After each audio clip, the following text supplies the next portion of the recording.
Saya ada terbaca baru-baru ni ada seorang penyimpan di tabung haji hampir menjadi mangsa skamer apabila ada pengeluaran tidak sah pada akaun anak-anak beliau. Dan sempat diselamatkan kerana pengeluaran tersebut sangkut di akaun pemegang amanah. Apabila saya scroll komen-komen netizen, ramai juga yang share apabila mereka dan keluarga mereka hilang duit dalam simpanan yang disimpan dalam bank. Kenapa masih berlaku kes scam ni? Wallahualam, tapi ada data menunjukkan 90% kes berlaku bukan disebabkan sistem bank kena hack, tetapi pengguna yang tertipu. Pelbagai kemungkinan, mungkin telefon dijangkiti spyware, maklumat peribadi, bocor dan lain-lain. Dan yang besar ni tuan-puan, sistem mereka agak canggih dan setanding dengan piawaian antarabangsa. Mereka melabur ratusan juta ringgit dalam teknologi keselamatan. Tapi penting untuk kita tahu, tiada sistem di dunia ini 100% kebal. Public Gold ada sistem keselamatan sendiri.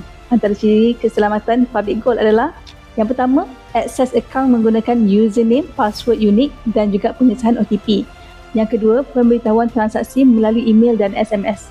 Dan yang ketiga, setiap belian emas melalui kaedah GAP ataupun Gold Accumulation Program, emas ini disimpan di bilik kebal dengan sistem keselamatan yang canggih dan berinsurans. Yang keempat, akaun Public Gold tiada integrasi dalaman dengan Duit Now ataupun sistem bank secara langsung. Kelebihan dia, penipu tak boleh terus pindahkan duit atau gram dari akaun.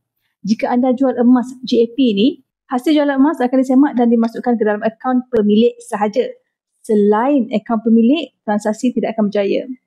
Sebagai langkah jaga-jaga, login di peranti handphone sendiri. Jangan gunakan public wifi dan jangan kongsi maklumat login, bank dan OTP kepada orang luar.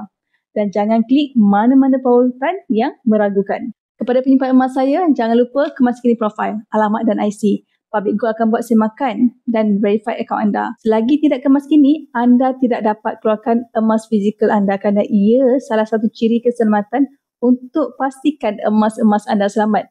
Jadi jom bermula simpan emas di Public Gold untuk simpanan masa depan anda.